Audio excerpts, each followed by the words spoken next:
약초를 캐러 산에 혼자 들어갔던 처녀 채원이 이틀 만에 낯선 사내와 함께 마을 어귀에 나타났을 때 사람들은 이미 입을 가리고 수군대기 시작했습니다. 혼처가 정해진 처녀가 산속에서 이틀 밤을 보냈고 그녀를 데려온 사내는 오래전 양반댁 도둑으로 몰려 쫓겨난 도망자였지요. 그런데 말입니다. 그날 채원이 품에 안고 내려온 것은 약초뿐만이 아니었습니다. 차마 누구에게도 말할 수 없는 비밀 하나가 그녀의 운명 속에 조용히 싹트고 있었지요. 사람들은 두 사람을 손가락질했지만 훗날 관가에 문서 한 장이 나타나자 그 많던 입들이 한순간에 다물어졌습니다. 대체 그 산속 마간에서 무슨 일이 있었고 왜 모두의 판단은 끝내 뒤집히게 되었을까요? 옛날 옛적 조선 중엽 경상도 깊은 두메 산골에 채원이라는 처녀가 살았습니다. 22살 처녀 채원은 손끝이 여리고 섬세하여 약초 다루는 솜씨가 마을에서 따를 자가 없었지요. 가을볕이 한창 익어가는 어느 날 채원은 닭이 울기도 전에 일어나 방 안을 조용히 서성였습니다. 아버지의 기침 소리가 또 들렸습니다. 새벽 공기를 가르는 그 소리가 벽 하나를 사이에 두고 채원의 가슴에 박혔습니다. 채원은 부뚜막에서 가마솥을 덮고 있던 보자기를 들어 올렸습니다. 어젯밤부터 볶아두었던 쌀 한 줌이 들어 있었습니다. 손이 시린 산길에서 속이라도 채우라고 미리 챙겨둔 것이었습니다.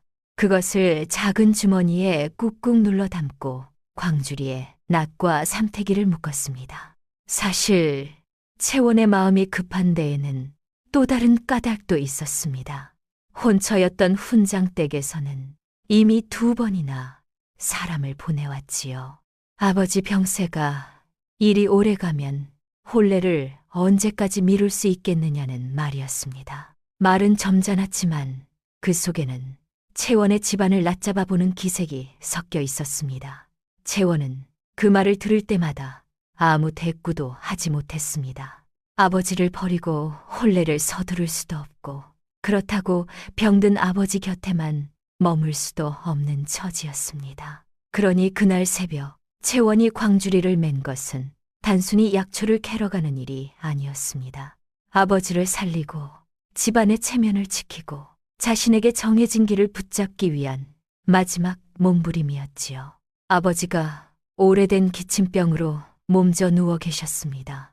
마을 의원이 노루발풀 달인 물이 약이 된다 일렀기 때문입니다. 그런데 노루발풀은 아무 산에서나 나지 않았습니다. 마을에서 4-5시즌은 걸어 들어가야 닿는 깊은 골짜기, 그 음지 바위 아래서만 뿌리를 내리는 귀한 풀이었습니다. 혼처가 정해져 있었지만 채원은 그 사람의 얼굴보다 아버지의 기침 소리를 더 오래 마음에 품고 살았습니다. 채원이 문고리를 잡으려는 순간 안방에서 아버지의 쉰 목소리가 들렸습니다. 채원아, 이 새벽에 어디를 가느냐? 채원은 잠시 멈췄다가 애써 웃으며 대답했습니다. 아버지, 가까운 산에만 다녀오겠습니다. 의원님이 말한 풀을 찾아보려고요. 아버지는 몸을 일으키려다 다시 기침을 쏟아냈습니다. 채원은 얼른 안방으로 들어가 아버지의 등을 쓸었습니다. 가지 마라. 내 몸 하나도 건사하기 힘든 산길이다. 아버지 기침 소리를 그냥 듣고만 있을 수는 없습니다. 아버지는 딸의 손목을 붙잡았습니다. 그 손은 마른 나뭇가지처럼 가늘었습니다. 혹 길을 잃거든 해가 지기 전에 반드시 돌아서거라. 산은 어두워지면 사람을 붙잡는다. 채원은 고개를 끄덕였습니다. 그 말이 그날 밤 자신의 귓가에 얼마나 오래 남게 될지 그때는 알지 못했습니다. 아버님, 기침 소리만 들으면 가슴이 저립니다. 이 한 뿌리만 캘 수 있다면 채원은 바위를 손으로 짚으며 혼잣말을 했습니다. 해가 중천에 떠 있을 때 산에 올랐으니 어두워지기 전에 내려올 셈이었지요. 채원은 비탈을 돌고 돌며 약초를 찾았습니다. 이끼 낀 바위 틈새며 낙엽 쌓인 비탈에서 귀한 풀뿌리들을 캐어 광주리에 담았습니다. 시간 가는 줄 모르고 허리를 굽혔다 폈다 하던 채원이 문득 고개를 들었습니다.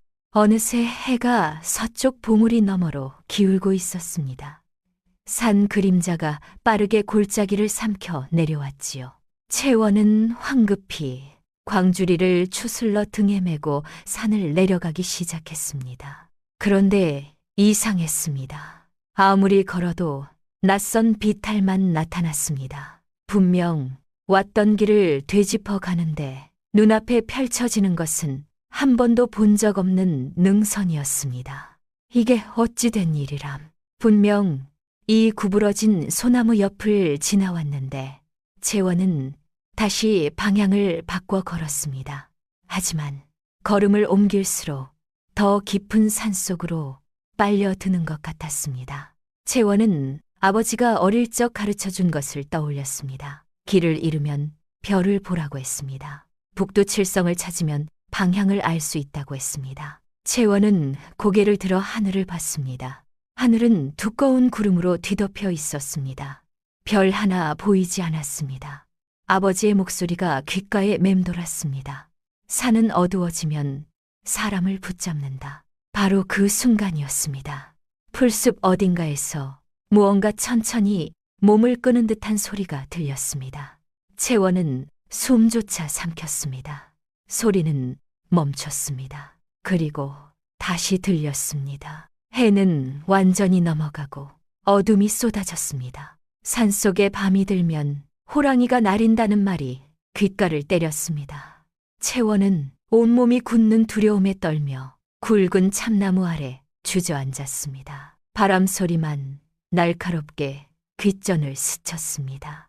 나뭇가지가 서걱거릴 때마다 가슴이 쿵 내려앉았습니다. 돌아갈 길도 없고 앞으로 나아갈 방향도 없었습니다. 처음으로 이 산에서 나갈 수 없을지도 모른다는 생각이 들었습니다. 바로 그때였습니다. 저 멀리 희미한 불빛이 나무 사이로 반짝였습니다. 저기 불이 보입니다. 채원은 벌떡 일어나 불빛을 향해 뛰었습니다. 가시덤불에 치마가 찢기고 돌부리에 발이 채여도 아랑곳하지 않았습니다. 불빛은 점점 가까워졌습니다. 초가로 엮은 작은 막이었습니다. 막 안에서 불빛이 창호지 사이로 새어나오고 있었지요. 채원은 잠깐 망설이다 문을 두드렸습니다. 저기 계십니까? 길 잃은 처녀입니다. 하룻밤만 신세지고 싶습니다. 잠시 후 문이 열렸습니다. 30 안팎으로 보이는 사내가 나타났습니다. 어깨가 떡 벌어지고 눈빛이 깊고 조용한 사내였습니다. 나무꾼 차림이었지요. 등에 진치개를 방금 내려놓은 듯 땀이 아직 식지 않은 이마였습니다. 사내는 놀란 눈으로 채원을 바라봤습니다. 이 밤에 처녀 혼자 어찌 여기까지 오셨소? 이 산은 마을에서 한참 떨어진 깊은 곳이요. 약초를 캐다가 길을 잃었습니다. 하룻밤만, 정말 하룻밤만 묵게 해주십시오. 사내는 잠시 망설이다가 조용히 고개를 끄덕였습니다. 처녀를 이 밤에 산에 내몰 수는 없는 일이었습니다. 사내의 이름은 준혁이었습니다. 억울한 누명을 쓰고 마을에서 쫓겨나 이 깊은 산 속에서 나무를 하고 짐승을 잡으며 홀로 살고 있었지요. 막은 작지만 단정했습니다. 한쪽 구석에는 말린 노루 가죽이 걸려 있었고 다른 쪽에는 화덕이 있었습니다. 그런데 채원의 눈길이 한 곳에서 멈췄습니다. 선반 위에 낡고 너덜해진 책 한 권이 놓여 있었습니다. 표지가 햇볕에 바래고 귀퉁이가 닳아 있었지만 붓으로 쓴 글자가 남아 있었습니다. 천자문이었습니다. 표지 안쪽에 작은 글씨로 이름이 적혀 있었습니다. 먹이 오래되어 흐릿했지만 분명히 사람 이름이었습니다. 산속에 숨어 사는 사내의 선반 위에 천자문이 있었습니다. 채원은 그 책을 오래 바라봤습니다. 글을 아는 손이 짐승을 잡으며 4년을 버텼다는 것이 어쩐지 이 사내를 처음과 다른 눈으로 보게 만들었습니다. 여기 앉으시오. 옷이 다 젖었으니 불 옆에서 말리시오. 준혁은 자리를 내주고 물을 데웠습니다. 잠시 후 따뜻한 숭중을 내왔습니다. 채원은 떨리는 손으로 사발을 받아 입에 댔습니다. 온기가 목을 타고 뱃속으로 퍼졌습니다. 감사합니다. 은혜를 어찌 갚아야 할지요. 괜찮소. 산에서는 서로 돕는 게 당연한 일이오. 그런데 혼자 이 깊은 산까지 약초를 캐러 오셨다니 무슨 사연이라도 있습니까? 채원은 아버지의 기침병 이야기를 꺼냈습니다. 준혁은 말없이 들었습니다. 이야기를 마친 채원은 광주리를 열어 약초를 꺼냈습니다. 노루발풀이 뿌리째 여러 대 들어있었습니다. 이 약초 하나 때문에 이 깊은 산까지 오셨단 말이오. 아버님을 살리려면 이것밖에 없다 했습니다.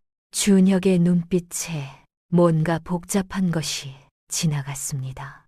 그는 한참을 말없이 약초를 바라보다가 입을 열었습니다.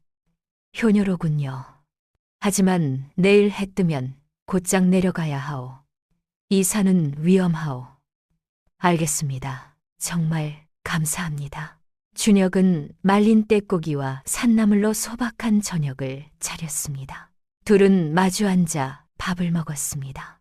바람 소리와 화덕에서 장작 타는 소리만 들렸습니다. 밤이 깊어갔습니다. 준혁은 자신의 자리를 채원에게 내주고 화덕 옆 구석에 자리를 폈습니다. 편히 쉬시오. 내일 새벽에 길을 안내해드리겠소. 정말 감사합니다. 저 때문에 불편하시겠습니다. 괜찮소. 잘 쉬시오.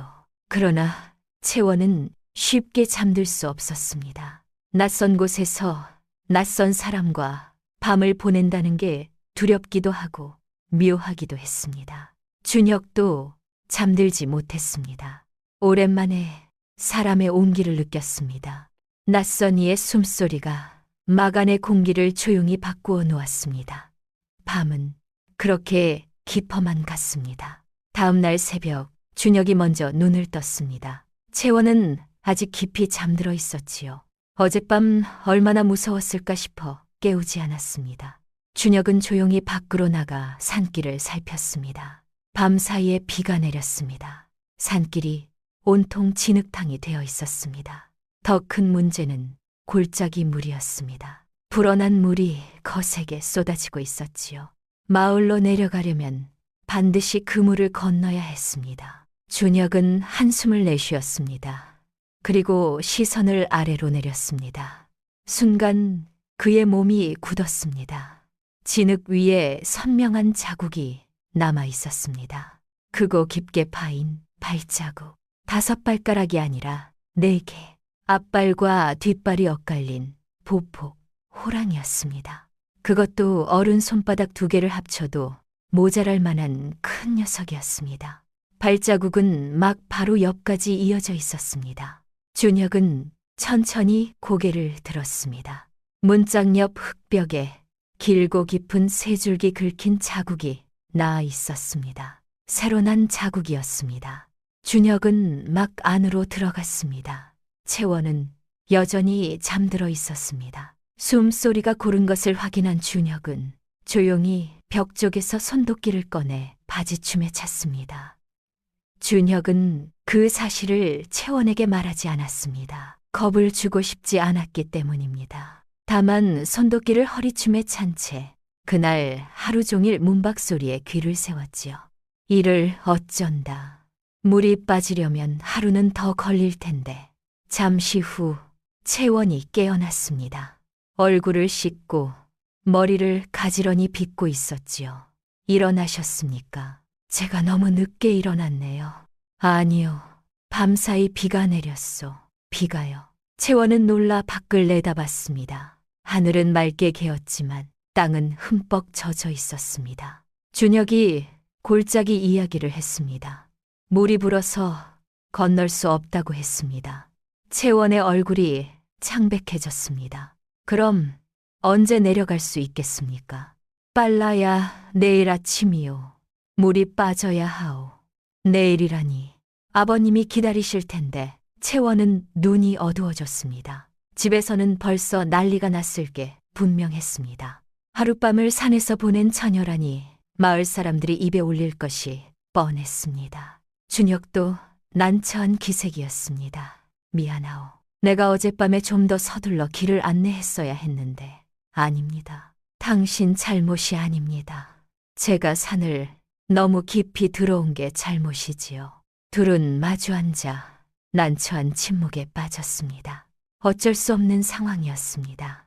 물이 빠지기를 기다리는 수밖에 없었지요. 준혁이 입을 열었습니다. 하루만 더 기다리시오. 내일 아침 일찍 마을까지 직접 바래다 드리겠소. 감사합니다. 폐를 많이 끼치는군요. 아니요. 이것도 인연이요. 처음 보는 사람인데 말을 나누다 보니 편안했습니다. 준혁은 아침을 준비했습니다. 산에서 캔 쌀이버섯과 취나물로 국을 끓였습니다. 채원도 거들었습니다. 부엌일은 익숙했지요. 둘이 함께 움직이니 작은 막이 따뜻해졌습니다. 이 산에서 혼자 얼마나 사셨습니까? 4년쯤 되었소. 4년이나요. 외롭지 않으십니까? 준혁은 잠시 뜸을 들이다 자신의 이야기를 꺼냈습니다. 원래는 마을에서 살았답니다. 그런데 억울한 누명을 쓰고 쫓겨났다고 했습니다. 양반댁 물건이 없어졌는데 힘없는 평민이 뒤집어 썼다고 했습니다. 실제로는 그 집 자재가 도박빚 때문에 몰래 꺼내간 것이었는데 말이지요. 마을에 있으면 목숨이 위태로웠어. 그래서 산으로 들어왔어. 그런 일이 있었군요. 얼마나 억울하셨습니까? 처음엔 화도 나고 원통하기도 했지요. 하지만 이제는 이 생활이 차라리 편하오. 사는 거짓이 없어요. 채원은 준혁을 새로운 눈으로 봤습니다. 거칠하게 보였던 얼굴이 이제는 깊이 상처받은 사람의 얼굴로 보였습니다. 양반댁 마당에 끌려가 무릎을 꿇었을 때 그는 아무것도 훔치지 않았다고 몇 번이고 말했습니다. 하지만 아무도 듣지 않았지요. 잃어버린 물건, 그의 초라한 방 근처에서 나왔다는 이유만으로 사람들은 이미 결론을 내려버렸습니다. 상놈이 그를 조금 안다고 눈에 뵈는 게 없어진 게지. 누군가 그렇게 비웃었습니다. 준혁은 그 말이 도둑이라는 누명보다 더 아팠습니다. 그를 배운 손, 정직하게 살려고 애쓴 마음, 그 모든 것이 하루아침에 조롱거리가 되었기 때문입니다. 그날 밤 준혁은 매질로 터진 등을 움켜쥔 채 마을을 떠났습니다. 돌아보면 어머니가 서 있던 초가 지붕이 보였지만 그는 끝내 돌아가지 못했습니다. 저기 선반 위의 책은 누구 것입니까? 준혁의 손이 잠깐 멈췄습니다. 내 것이오. 오래전에 가지고 온 거요. 그를 아십니까? 조금 알았소. 예전에는 채원은 그 말의 무게를 느꼈습니다. 이 사람이 잃은 것이 누명 하나만이 아니라는 것을 채원은 그때 어렴풋이 알았습니다. 둘은 이야기를 나누며 시간을 보냈습니다. 채원도 자신의 이야기를 했습니다. 어머니는 일찍 돌아가시고 아버지와 단둘이 산다고 했습니다. 혼처를 정해두었는데 아버지가 병이 나는 바람에 혼례가 미뤄졌다고 했습니다. 혼처가 정해져 있어. 네. 이웃 고을 훈장댁 아드님과 약조했습니다. 하지만 아버지 병이 나으시면요. 준혁의 표정이 살짝 어두워졌습니다.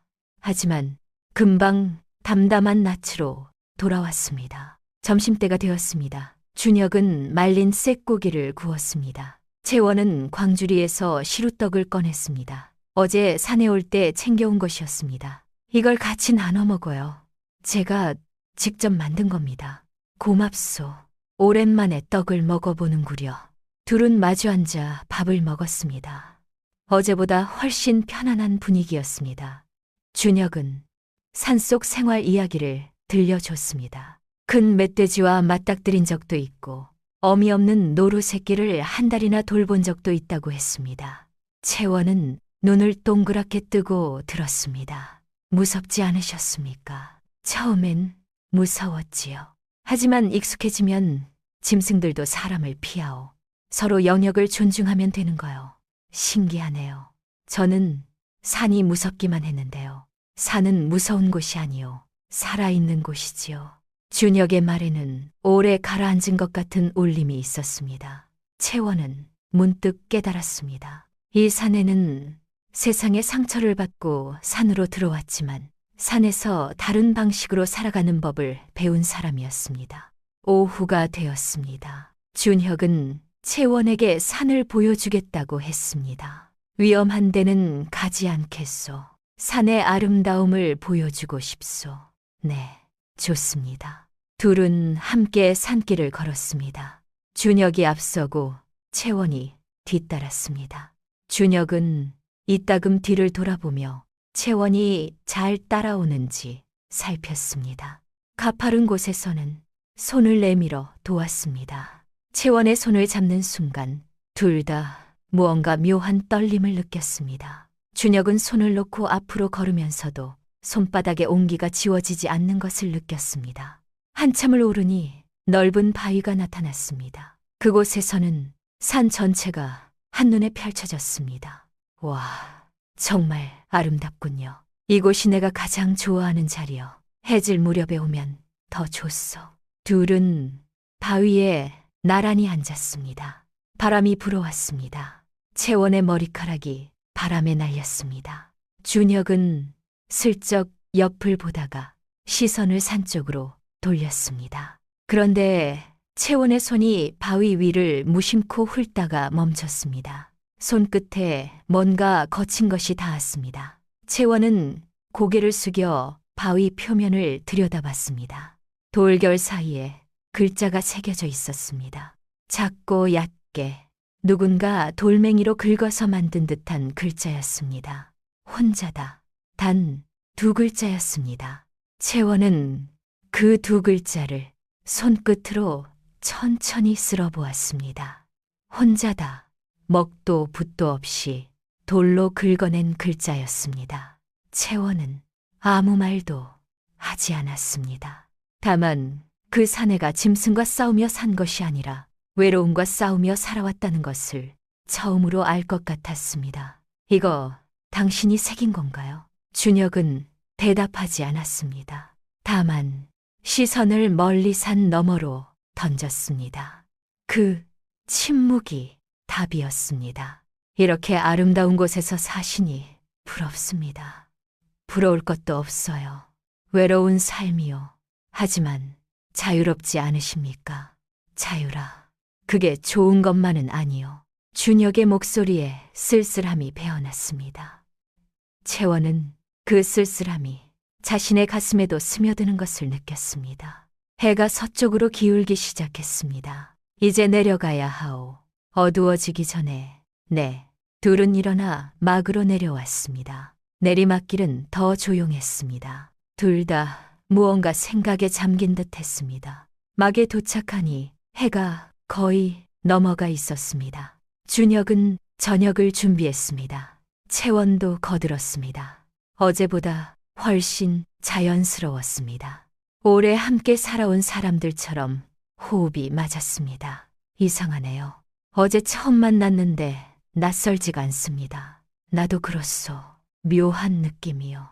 둘은 마주보다가 슬쩍 시선을 피했습니다. 공기가 달라졌습니다. 저녁을 먹고 난 후 둘은 화덕가에 앉았습니다. 밖에서는 밤바람 소리가 들렸습니다. 준혁이 입을 열었습니다. 내일이면 헤어지겠구려. 네, 마을로 돌아가야지요. 혼례는 언제 올리요? 아버지 병이 나으시면요. 아마 올 봄쯤일 겁니다. 준혁은 고개를 끄덕였습니다. 더는 묻지 않았습니다. 하지만 가슴 한구석이 빈 것처럼 허전했습니다. 채원도 마찬가지였습니다. 내일이면 이 사람과 헤어진다는 게 아쉬웠습니다. 이런 감정이 드는 게 이상했습니다. 화덕의 불이 점점 잦아들었습니다. 준혁이 이제 자야겠소. 내일 일찍 출발해야 하오. 하고 말했습니다. 네, 잘 주무십시오. 하지만 둘 다 쉽게 잠들지 못했습니다. 한밤중이었습니다. 채원은 잠에서 깼습니다. 잠이 오지 않았습니다. 자꾸만 준혁의 얼굴이 떠올랐습니다. 산을 함께 걸었던 기억, 바위에 새겨진 두 글자, 함께 밥을 먹었던 순간들이 눈앞에 어른거렸습니다. 채원은 조용히 일어나 앉았습니다. 준혁도 깨어 있었습니다. 둘의 눈이 어둠 속에서 마주쳤습니다. 잠이 오지 않소. 네, 당신도 그러시나 봅니다. 그렇소. 잠시 침묵이 흘렀습니다. 준혁이 일어나 앉았습니다. 둘은 어둠 속에서 마주보고 앉았습니다. 채원이 먼저 입을 열었습니다. 이상한 걸 여쭤봐도 되겠습니까? 뭐든 물으시오. 당신은 외로움을 어떻게 견디십니까? 준혁은 긴 숨을 내쉬었습니다. 오랫동안 아무에게도 하지 못했던 것들이 목구멍 끝까지 올라왔습니다. 견디는 게 아니요. 그냥 살아가는 거지요. 외로움도 익숙해지면 친구가 되는 것 같소. 정말 그런가요? 아무도 그립지 않으십니까? 그렇다면 거짓말이겠지요. 가끔은 사람이 그립소. 말을 나누고 함께 웃고 한 밥상에 마주 앉는 것이 그립소. 채원은 가슴이 먹먹해졌습니다.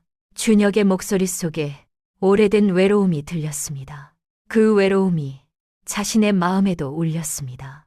저도 외롭습니다. 처녀가 무슨 외로움을 안다 하오. 아버지와 단둘이 사는 게 외롭습니다. 어머니가 돌아가신 후로 늘 그랬어요. 혼처가 정해졌다지만 그 사람을 마음으로 아는 게 아니에요. 정이 없어요. 채원의 고백에 준혁은 놀랐습니다. 처녀의 마음이 이렇게까지 솔직할 줄 몰랐습니다.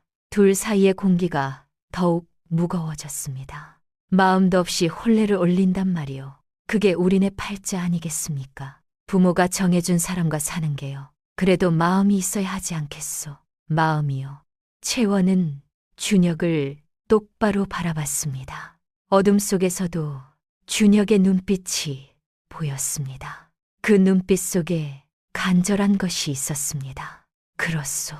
마음 말이요. 보고 싶고 그립고 함께 있고 싶은 마음. 저는 그런 마음을 느껴본 적이 없습니다. 아니, 없었습니다. 없었다는 게 무슨 뜻이요? 채원은 떨리는 목소리로 대답했습니다. 이틀 동안 당신과 함께 있으면서 그런 마음이 뭔지 조금 알 것 같습니다. 준혁은 숨이 굳은 것 같았습니다. 채원의 말이 가슴에 박혔습니다. 자신도 같은 마음이었지만 말할 수 없었습니다. 채원에게는 정해진 길이 있었고 자신은 산속에 숨은 도망자였습니다. 전혀 그런 말을 해서는 안 돼요. 왜 안 됩니까? 제 마음인데요. 처녀에겐 혼처가 있소.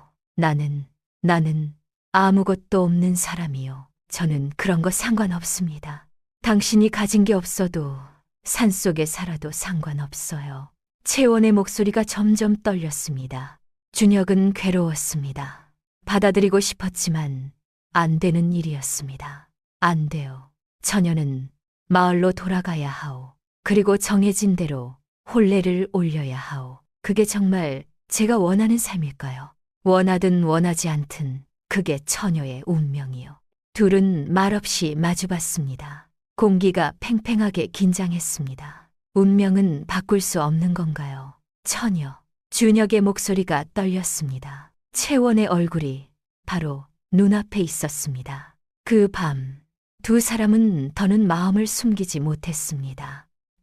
세상에 쫓긴 사내와 정해진 길 앞에 선 처녀는 서로의 외로움을 끌어안은 채 긴 밤을 보냈지요. 그리고 새벽이 밝았을 때 두 사람은 이미 예전의 자신으로 돌아갈 수 없다는 것을 알고 있었습니다. 그런데 말입니다. 새벽은 어김없이 찾아왔습니다. 동쪽 하늘이 서서히 밝아오기 시작했습니다. 날이 밝았소. 네, 알고 있어요. 이제 마을로 내려가야 하오. 그래야겠지요. 둘은 천천히 일어났습니다. 옷을 여미고 머리를 빗었습니다. 모든 것이 느리고 무거웠습니다. 준혁은 광주리를 챙겼습니다. 채원의 약초가 담긴 광주리였습니다. 채원은 조용히 준혁을 바라봤습니다. 다시 올 수 있을까요? 안 돼요. 와서는 안 돼요. 왜요? 우리 이렇게 마음이 통하는데 그래서 더 안 된다는 거요. 처녀는 마을로 돌아가서 정해진 삶을 살아야 하오. 그게 싫다면요. 싫어도 그래야 하오. 나 같은 사람 곁에 있으면 처녀만 불행해지요. 채원은 눈물이 났습니다. 하지만 참았습니다. 준혁도 가슴이 찢어지는 것 같았습니다. 둘은 막을 나섰습니다. 해가 떠올랐습니다. 밝은 아침이었습니다. 하지만 두 사람의 마음은 어두웠습니다. 준혁이 앞장서서 산길을 내려갔습니다. 채원이 뒤따랐습니다. 골짜기에 도착했습니다. 물이 많이 빠져 있었습니다. 조심하시오. 내가 먼저 건너겠소. 준혁이 먼저 건넜습니다. 그리고 손을 내밀었습니다. 채원이 그 손을 잡고 건넜습니다. 돌다리가 미끄러웠지만 준혁이 꽉 잡아줬습니다. 마침내 마을 어귀가 보였습니다. 준혁이 걸음을 멈췄습니다. 여기서 헤어지는 게 좋겠소. 내가 마을까지 따라가면 소문이 나오. 혼자 들어가시오. 준혁, 잘 사시오, 채원. 나를 잊으시오. 준혁은 돌아섰습니다. 채원은 그 뒷모습을 바라봤습니다. 무언가 말하고 싶었지만 입이 떨어지지 않았습니다. 준혁은 멈추지 않고 산 쪽으로 걸어갔습니다. 채원은 그 자리에 한참을 서 있었습니다. 그리고 천천히 마을로 걸어 들어갔습니다. 마을에 도착하자 난리가 났습니다. 채원의 아버지가 마을 사람들과 함께 산을 뒤지고 있었습니다. 채원아, 채원이가 돌아왔다. 마을 사람들이 몰려들었습니다. 아버지가 달려와 딸을 끌어안았습니다. 채원아, 어디 갔었느냐? 아버지가 얼마나 걱정했는지 아느냐? 죄송합니다. 아버지, 산에서 길을 잃었어요. 마을 사람들이 수군거렸습니다. 이틀 동안 산에 있었다니 무슨 일이 있었던 거 아니겠어? 처녀가 산에서 이틀 밤을 보냈으니 이거 큰일이군. 혼례는 어찌 되는 거요? 소문은 빠르게 퍼졌습니다. 채원이 산에서 이틀을 보냈다는 소문이 마을 전체에 돌았습니다. 한 달이 지났습니다. 채원은 집에만 틀어박혀 있었습니다. 마을 사람들의 시선이 따가웠습니다. 혼처였던 훈장댁에서 혼담을 깨겠다는 전갈이 왔습니다. 처녀가 산에서 이틀을 보냈다는 게 이유였습니다. 아버지는 크게 실망했지만 딸을 탓하지 않았습니다. 괜찮다, 채원아. 다른 혼처를 찾으면 되지. 죄송합니다, 아버지. 하지만 채원의 마음은 다른 곳에 있었습니다. 자꾸만 준혁이 떠올랐습니다. 산속막에서의 이틀이 꿈처럼 아슬아했습니다. 바위에 새겨진 두 글자가 눈앞에 어른거렸습니다. 혼자다. 그 글자를 긁어 새기던 손이 그리웠습니다. 그런데 말입니다. 두 달이 지났습니다. 채원은 이상한 증상을 느꼈습니다. 아침마다 속이 울렁거렸습니다.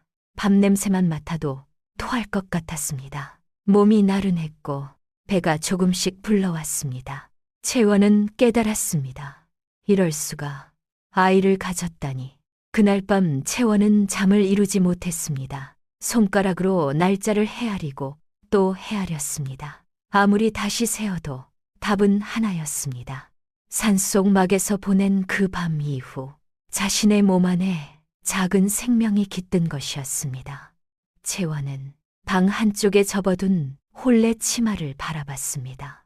이제는 입을 수 없게 된 옷이었습니다. 사람들은 그 옷을 보며 혀를 찰 것이고 아버지는 그 옷을 볼 때마다 가슴을 칠 것이었습니다.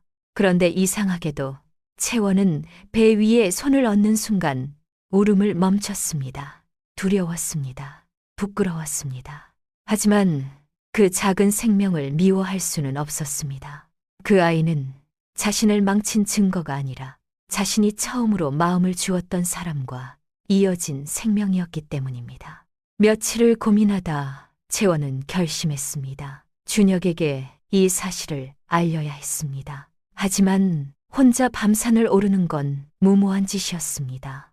아이를 가진 몸으로는 더욱 그랬습니다. 채원은 박서방을 찾아갔습니다. 박서방은 준혁과 같은 고향 사람으로 마을에서 유일하게 준혁의 누명을 믿어줬던 사람이었습니다. 채원은 그 앞에 무릎을 꿇었습니다. 부탁이 있습니다. 산에 있는 분께 전가를 넣어 주십시오. 박서방은 채원을 한참 들여다봤습니다. 그리고 긴 한숨을 내쉬었습니다. 알겠네. 네, 다녀오지. 박서방은 이튿날 새벽 홀로 산길을 올랐습니다. 오래전 준혁이 숨어 들어간 길을 그는 대강 알고 있었습니다. 한참을 헤맨 끝에 작은 막이 보였지요. 준혁은 도끼를 든 채 문 밖으로 나왔습니다. 누구요? 나다. 박서방이다. 준혁의 눈빛이 흔들렸습니다. 사람을 만난 것도 놀라웠지만 고향 사람을 이 산에서 보는 일은 더욱 뜻밖이었습니다. 무슨 일로 여기까지 오셨습니까? 박서방은 한동안 말을 고르지 못했습니다. 그러다 낮은 목소리로 말했습니다. 채원이라는 처녀를 기억하느냐? 준혁의 손에서 도끼가 천천히 내려갔습니다. 무슨 일이 생겼습니까? 그 처녀가 자네를 찾고 있네. 꼭 전해야 할 말이 있다 하더군. 준혁은 한참 동안 아무 말도 하지 않았습니다. 그날 밤 준혁은 짐을 싸기 시작했습니다. 사흘 후 준혁이 내려왔습니다. 채원이 마당에서 기다리고 있었습니다. 준혁이 살인문 안으로 들어서는 순간 채원은 그를 봤습니다. 2달 만이었습니다. 박서방님이 전가를 넣어주셨어요. 할 말이 있어서요. 준혁의 눈빛이 채원의 배 쪽으로 향했습니다. 이미 눈치채고 있었습니다. 저 아이를 가졌어요. 준혁은 굳었습니다. 눈을 감았다가 떴습니다. 그게 정말이요. 거짓말할 이유가 없잖아요. 준혁은 머리를 감쌌습니다. 이를 어쩐다. 내가 처녀를 망쳤구려. 망친 게 아니에요. 저도 원한 일이었어요. 하지만 처녀는 아직 혼례도 하지 않았어. 혼처도 깨졌다고 들었소. 어떻게 알았어요? 가끔 이 마을 근처를 지나는 나무꾼에게 소식을 들었소. 다 나 때문이요. 준혁의 목소리는 괴로움으로 가득했습니다. 채원은 준혁의 손을 잡았습니다. 나와 함께 살아요. 어디든 좋아요. 당신과 함께라면 미쳤소.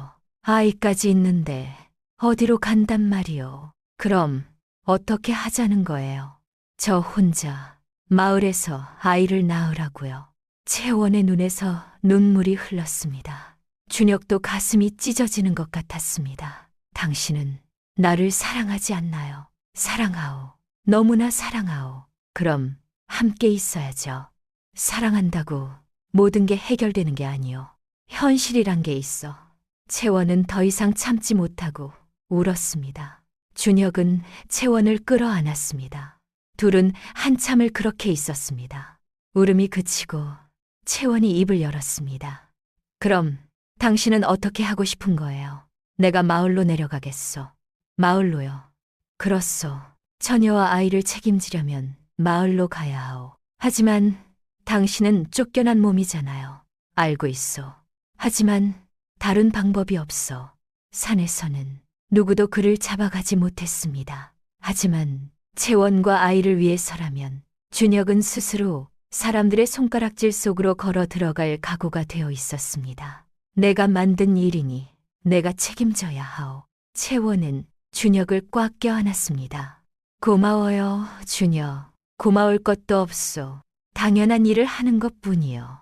다음 날 아침 준혁은 간단히 짐을 꾸렸습니다. 4년을 살았지만 가져갈 것은 많지 않았습니다. 나무 도끼와 약간의 옷까지, 그리고 선반 위에 낡은 천자문이었습니다. 준혁은 잠깐 책을 손에 들었다가 다시 선반에 올려놓았습니다. 여기 두고 가겠소. 이 산이 잘 간직해 줄 거요. 가자, 채원. 우리의 새 삶을 시작하러. 네. 둘은 손을 잡고 산을 내려갔습니다. 해가 떠올랐습니다. 새로운 시작을 알리는 것 같았습니다. 마을에 도착했습니다. 사람들이 놀란 눈으로 둘을 바라봤습니다. 저기 채원이가 남자와 함께 왔네. 저 사내가 누구람? 혹시 산에서 만난 그 사람 아니겠어? 소문은 삽시간에 퍼졌습니다. 채원의 집에 도착했습니다. 아버지가 마당에 나와 있었습니다. 채원아, 어디 갔다 오는 게냐? 아버지, 말씀드릴 게 있어요. 채원과 준혁은 마당으로 들어갔습니다. 그런데 말입니다. 어느새 사리문 밖에는 마을 사람들이 하나둘 모여들었습니다. 누구는 장작을 아는 채 멈춰 섰고, 누구는 물동이를 내려놓은 채 목을 빼고 들여다봤습니다. 저 사내가 그 산속 도망자라지. 처녀를 데리고 이틀 밤을 있었다더니 결국 일을 냈구먼. 낮은 수군거림이 담장 너머로 흘러들었습니다. 채원의 얼굴이 하얗게 질렸습니다. 준혁은 그 소리를 모두 들었습니다. 하지만 고개를 들지 않았습니다. 도망치지 않기로 마음먹은 이상 이 손가락질도 자신이 받아야 할 몫이라 여겼기 때문입니다. 아버지 앞에 무릎을 꿇었습니다. 준혁이 먼저 입을 열었습니다. 어르신, 처음 뵙겠습니다. 소인의 이름은 준혁이라 하옵니다. 아버지는 차갑게 준혁을 바라봤습니다. 네가 내 딸을 망친 놈이로구나. 죄송합니다. 하지만 망친 게 아니라 사랑했습니다. 사랑이라고 혼례도 안 한 처녀에게 손을 댄 게 사랑이냐. 잘못했습니다. 하지만 책임지겠습니다. 채원과 혼례를 올리고 싶습니다. 아버지는 코웃음을 쳤습니다. 네가 뭔데 내 딸과 혼례를 올린단 말이냐. 가진 게 뭐가 있느냐. 아무것도 없습니다. 하지만 채원을 사랑하는 마음과 평생 지킬 각오가 있습니다. 마음만 가지고 어떻게 산단 말이냐. 먹고 살 방도가 있느냐. 산에서 사냥하고 나무를 하며 살았습니다. 손재주도 있고 힘도 셉니다. 무슨 일이든 하겠습니다. 채원이 입을 열었습니다. 아버지, 저 아이를 가졌어요. 뭐라고? 아이를. 네, 죄송합니다, 아버지. 아버지는 주저앉았습니다. 힘이 빠진 것 같았습니다. 한참 동안 아무 말도 하지 못했습니다. 화가 나서가 아니었습니다. 평생 가난해도 곱게 지키고 싶었던 딸의 삶이 이제 자신이 바라던 길과 전혀 다른 곳으로 흘러가고 있음을 알았기 때문입니다. 아버지는 눈을 들었습니다. 딸을 봤습니다. 그리고 천천히 입을 열었습니다.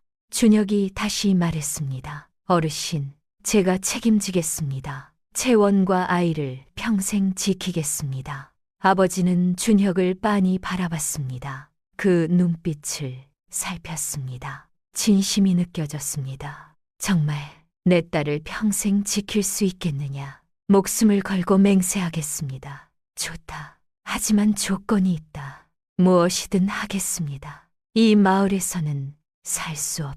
다른 고을로 가거라. 내 딸과 손주를 데리고 멀리 가서 새로 시작해라. 그리고 절대 불행하게 하지 마라. 명심하겠습니다, 어르신. 아버지는 채원을 바라봤습니다. 채원아, 이게 네 선택이냐? 네, 아버지, 이 사람과 함께 살고 싶어요. 후회하지 않겠느냐? 후회하지 않을 거예요. 아버지는 길게 한숨을 내쉬었습니다. 알았다. 가거라. 그리고 행복하게 살아라. 아버지. 채원은 아버지를 끌어안고 울었습니다. 아버지도 딸을 안아주었습니다. 손이 딸의 등을 쓸었습니다. 마지막 포옹이었습니다.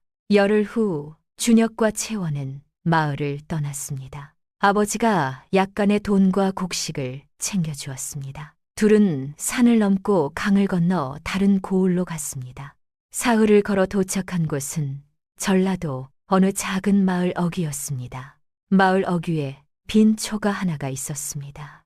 준혁은 마을 이정을 찾아가 사정을 이야기했습니다. 이정 어른이 안으로 들이며 둘을 찬찬히 훑어봤습니다. 이 사람들 내외간이요? 준혁은 한치의 망설임도 없이 대답했습니다. 그렇소. 네, 아내요. 채원은 그 한마디를 들으며 가슴이 뜨거워졌습니다. 마을을 떠나고 나서 이 사람의 입에서 처음으로 나온 말이었습니다. 이정 어른이 고개를 끄덕였습니다. 젊은이들이 열심히 산다면 우리 마을도 좋지. 일손도 부족한데 환영하네. 감사합니다. 열심히 살겠습니다. 준혁과 채원은 초가를 청소했습니다. 낡았지만 고치면 살만했습니다. 그러나 새 삶이 처음부터 따뜻하기만 한 것은 아니었습니다. 초가의 지붕은 오래되어 비가 오면 방 한가운데로 물이 떨어졌고 밤이 깊어지면 벽 틈으로 찬바람이 스며들었습니다. 배가 불러오는 채원은 이불을 두 겹 덮고도 몸을 떨었지요. 준혁은 그런 밤마다 말없이 일어나 밖으로 나갔습니다. 새끼줄을 꼬고 짚을 엮고 손이 얼어붙을 때까지 지붕을 손봤습니다. 채원이 문틈으로 그 모습을 바라보다가 말했습니다. 그만 들어오세요. 손이 다 얼겠습니다. 준혁은 웃으며 대답했습니다. 당신과 아이가 자는 방에 바람이 들면 안 돼요. 그 말에 채원은 더는 부르지 못했습니다. 가난한 초가였지만 그 밤 채원은 처음으로 이곳이 자신들의 집이라는 생각을 했습니다. 준혁은 산에서 나무를 베어다 집을 더 수리했습니다. 어느 날 준혁이 벽에 작은 구멍을 뚫기 시작했습니다. 채원이 고개를 갸웃했습니다. 왜 구멍을 내는 거예요? 추위가 더 들어올 텐데. 준혁은 손을 멈추지 않고 대답했습니다. 당신이 약초 손질할 때 빛이 있어야 하지 않겠소. 채원은 아무 말도 하지 못했습니다. 그 구멍으로 들어오는 햇빛 한 줄기가 어떤 말보다 따뜻했습니다. 채원은 텃밭을 읽었습니다. 약초를 다루던 솜씨로 흙을 만지는 것도 익숙했습니다. 한 달이 지나자 초가는 제법 집다워졌고 준혁은 마을 일을 도우며 품점을 벌었습니다. 힘이 세고 일을 잘해 마을 사람들이 좋아했습니다. 채원은 집안일을 하며 아이를 기다렸습니다. 배가 점점 불러왔습니다. 그런 가을이 깊어갔습니다. 채원의 출산이 가까워졌습니다. 마을 산파를 미리 불러두었습니다. 어느 날 밤 진통이 시작되었습니다. 준혁, 아이가 나올 것 같아요. 산파를 모셔오겠소. 준혁은 달려가 산파를 불러왔습니다. 밤새 채원의 신음이 이어졌습니다. 준혁은 밖에서 손을 꼭 쥔 채 기다렸습니다. 뜰 한가운데 서서 발도 떼지 못했습니다. 안에서 채원의 신음이 높아질 때마다 준혁은 주먹을 더 세게 쥐었습니다. 산속에서 멧돼지를 만났을 때도 호랑이 발자국을 보았을 때도 이렇게 두려운 적은 없었습니다. 그는 그제야 알았습니다. 사람은 제 목숨이 위태로울 때보다 지켜야 할 사람이 고통받을 때 더 무너진다는 것을요. 제발 채원만은 무사하게 해주십시오. 준혁은 누구에게 비는지도 모른 채 밤하늘을 향해 중얼거렸습니다. 새벽녘 아기 울음소리가 들렸습니다. 준혁은 벌떡 일어났습니다. 산파가 나와 웃으며 말했습니다. 축하하시오, 아들이요. 건강한 사내아이요. 준혁은 안으로 뛰어들어갔습니다. 채원이 땀을 흘리며 누워 있었습니다. 하지만 얼굴에는 미소가 가득했습니다. 품에 작은 아기가 안겨 있었습니다. 준혁, 우리 아들이에요. 채원, 고생했어. 준혁은 채원의 손을 잡았습니다. 눈물이 났습니다. 기쁨의 눈물이었습니다. 아기를 내려다봤습니다. 준혁, 작고 불그스름한 얼굴이었습니다. 눈을 감고 있었지만 생명력이 느껴졌습니다. 이름을 뭐라고 지을까? 당신이 지어요. 준혁은 잠시 생각하다 입을 열었습니다. 태산이라 부르면 어떻겠소? 태산이요. 큰 산처럼 굳건히 자라라는 뜻이요. 우리가 산에서 맺은 인연이니 채원은 아기를 바라봤습니다. 태산, 좋아요, 우리 태산이. 태산이는 무럭무럭 자랐습니다. 준혁은 더욱 열심히 일했습니다. 채원은 아이를 키우며 집안을 돌봤습니다. 마을 사람들도 이 가족을 좋아했습니다. 성실하고 따뜻했기 때문입니다. 1년이 지났습니다. 태산이는 걷기 시작했습니다. 준혁은 태산이를 등에 업고 마을을 돌아다녔습니다. 채원은 그 모습을 보며 행복해했습니다. 이렇게 행복할 수가 있을까요? 우리가 함께 만든 행복이요. 고마워요, 준혁. 당신을 만나서 나도 고맙소, 채원. 어느 봄날이었습니다. 준혁은 밭을 갈고 있었습니다. 채원은 태산이와 함께 텃밭에서 놀고 있었습니다. 그때 낯선 사람이 마을로 들어왔습니다. 나이든 남자였습니다. 그 남자는 이곳저곳을 두리번거리다 준혁의 집 앞에 멈췄습니다. 준혁을 뚫어지게 쳐다봤습니다. 준혁, 자네 준혁 아닌가? 준혁은 고개를 들었습니다. 낯선 얼굴을 보고 놀랐습니다. 박서방님, 그렇네. 나네. 자네를 찾아다녔네. 박서방은 준혁의 고향 마을 사람이었습니다. 준혁이 억울한 누명을 쓰고 쫓겨났을 때 유일하게 믿어줬던 사람이었습니다. 박서방님, 어떻게 여기까지 오셨습니까? 마침 이 고을에 사는 처남집에 들르는 길이었네. 그런데 장터에서 이 마을 사람을 만났는데 자네 이야기를 하지 않겠나? 할 말이 2가지 있네. 박서방은 품 안에서 2가지를 꺼냈습니다. 하나는 관인이 찍힌 문서였습니다. 하나는 편지였습니다. 먼저 이것부터 보게.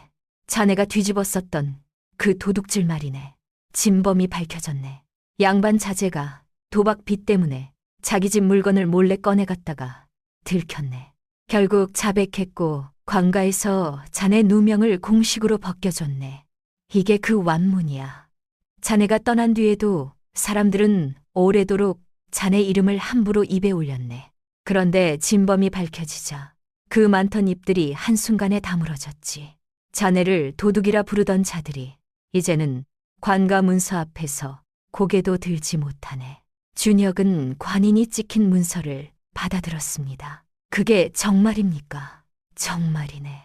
마을 사람들이 모두 알고 있네. 준혁은 문서 위의 관인을 오래 바라봤습니다. 네모난 붉은 도장이 눈앞에서 흐려졌다가 다시 또렷해졌습니다. 그 순간 오래전 양반댁 마당의 흙냄새가 되살아났습니다. 무릎이 까지도록 꿇어있던 기억, 아무도 자신의 말을 믿어주지 않던 눈빛, 그리고 등 뒤로 떨어지던 매질의 소리가 한꺼번에 밀려왔습니다. 채원은 그런 준혁을 말없이 바라봤습니다. 이 사람이 얼마나 오래 이 한 장의 문서를 기다려왔는지 이제야 알 것 같았습니다. 준혁은 울지 않았습니다. 다만 문서를 쥔 손이 아주 작게 떨리고 있었습니다. 그런데 말입니다. 박서방이 이번엔 편지를 내밀었습니다. 그리고 이것은 자네 고향에서 온 편지일세. 자네 기억하는가? 자네 어머니가 어릴 적부터 약조해 두었던 혼처 말이네. 그 집에서 4년을 기다렸다고 하네.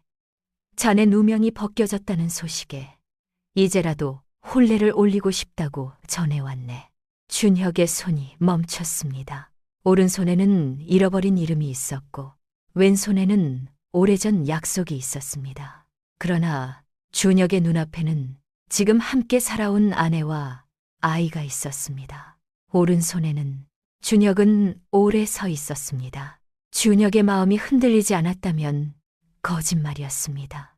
고향이라는 말, 어머니라는 말, 잃어버린 이름이 돌아왔다는 말은 그의 가슴 깊은 곳을 건드렸습니다. 한때는 그 모든 것을 되찾고 싶어 밤마다 이를 악물던 사람이지요.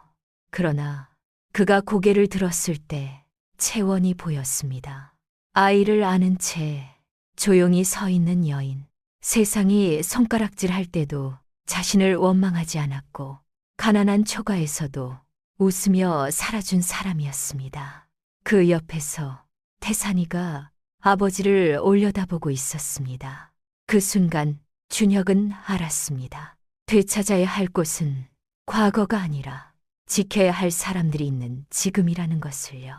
채원은 박서방의 손에서 편지가 나오는 것을 봤습니다. 읽지 않아도 무엇인지 짐작할 수 있었습니다. 하지만 아무 말도 하지 않았습니다. 태산이를 안고 그 자리에 조용히 서 있었습니다. 바람이 불었습니다. 편지가 손 안에서 바스락거렸습니다. 그리고 준혁은 천천히 편지를 접었습니다. 땅 위에 조심스럽게 내려놓았습니다. 완문만 손에 쥐었습니다. 박서방님, 고맙소. 누명을 벗겨주셔서. 하지만 고향으로는 돌아가지 않겠소. 왜 그런가? 저를 버린 곳이 어찌 제 고향이겠습니까? 저를 믿고 기다려준 사람이 있는 이곳이 이제 제 고향입니다. 박서방은 준혁을 바라봤습니다. 그리고 채원을 바라봤습니다. 오래 서 있다가 고개를 끄덕였습니다. 훌륭한 결정이네. 그럼 여기서 잘 사시게. 감사합니다, 박서방님. 박서방은 마을을 떠났습니다. 그 뒷모습이 살인문 너머로 사라진 뒤 채원이 조용히 입을 열었습니다. 편지 봤어요. 준혁은 채원을 바라봤습니다. 알고 있었소. 채원이 편지를 알아봤다는 것을. 언제부터요? 박서방님이 품에서 꺼내는 것을 봤을 때부터요. 그런데 왜 아무 말도 하지 않았어? 채원은 태산이의 머리카락을 쓰다듬었습니다. 말할 필요가 없었어요. 당신이 알아서 할 거라 믿었어요. 준혁은 채원의 어깨를 감싸 안았습니다. 둘은 살인문 쪽을 바라봤습니다. 땅 위에 내려놓았던 편지가 바람에 조금씩 굴러가고 있었습니다. 둘은 집으로 들어갔습니다.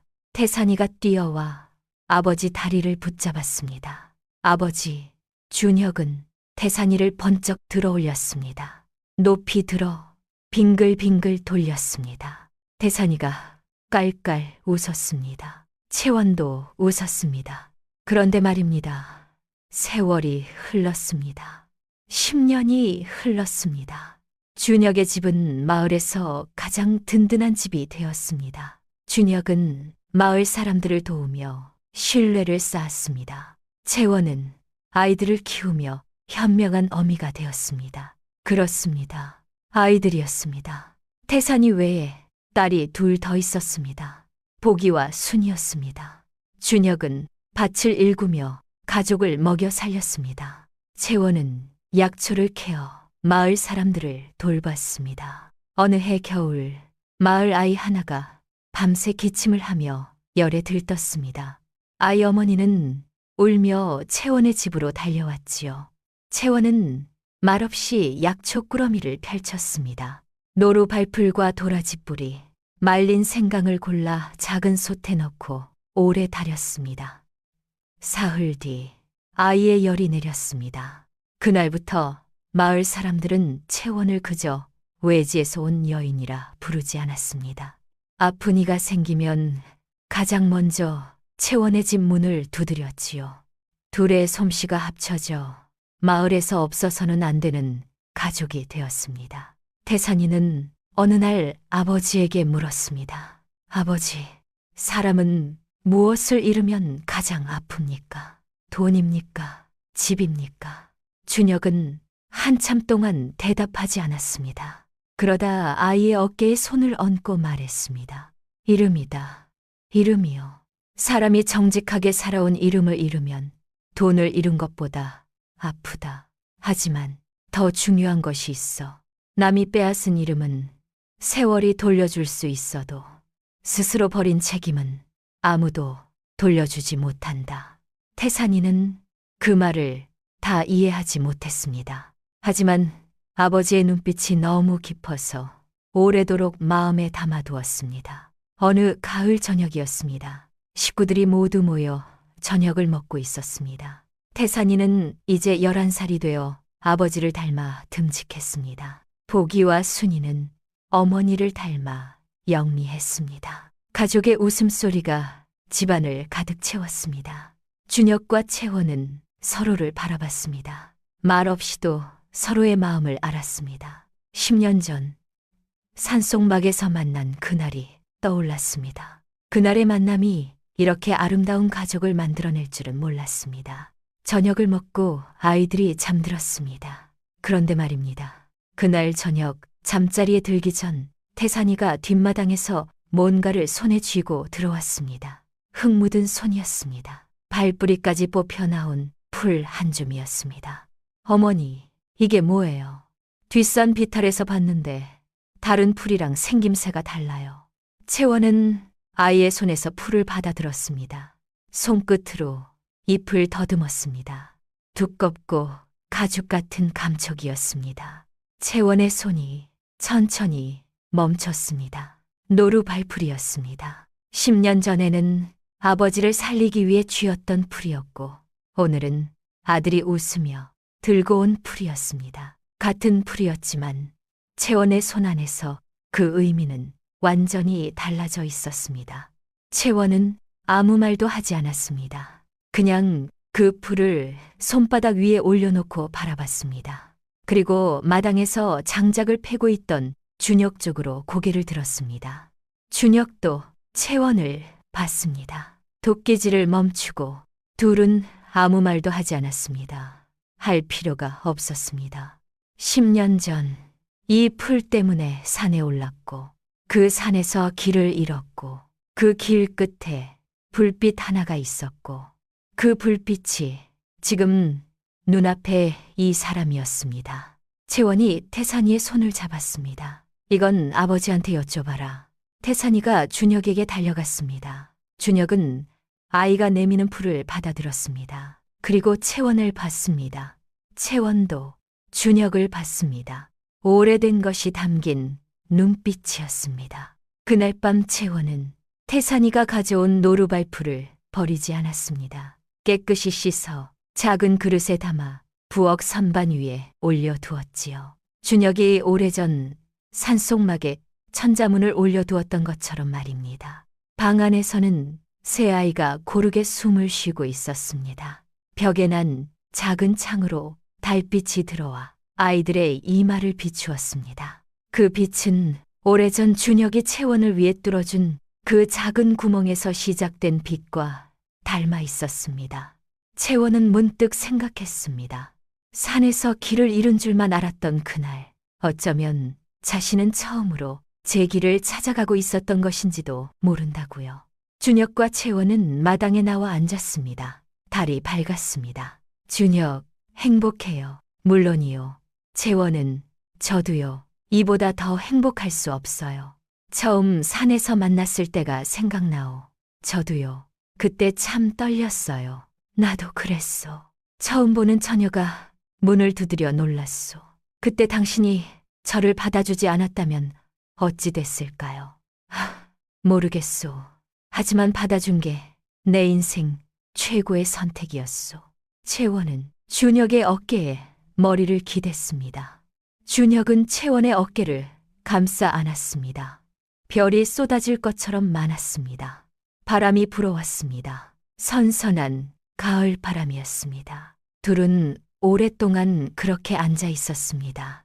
세월이 주는 선물을 느끼며 말입니다. 젊은 날의 격정은 잔잔한 사랑으로 익었습니다. 험난했던 시작은 평온한 일상으로 자리 잡았습니다. 준혁이 조용히 말했습니다. 채원, 고맙소.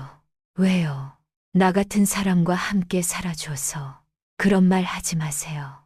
저야말로 감사하죠. 아이들이 잘 자라주니 다행이요. 당신을 닮아서 그래요. 태산이는 당신처럼 굳세고 보기와 순이는 당신처럼 따뜻해요. 아니요. 당신을 닮아서 그렇소. 당신의 현명함과 따뜻함을 물려받았소. 둘은 웃었습니다. 서로를 칭찬하는 게 일상이 되었습니다. 그게 바로 부부였습니다. 세상은 보이는 것만 보고 두 사람을 손가락질했지만 세월은 결국 누가 진실했고 누가 책임졌는지를 보여주었습니다. 약초를 캐러 산에 들어갔다가 길을 잃은 처녀와 홀로 살던 나무꾼의 만남은 이렇게 아름다운 가족 이야기가 되었습니다. 이틀 밤의 인연이 평생의 인연이 되었습니다. 이 이야기는 오늘날까지 그 마을에 전해집니다. 때로는 운명이 사람을 이끌고 때로는 사람이 운명을 만든다고 합니다.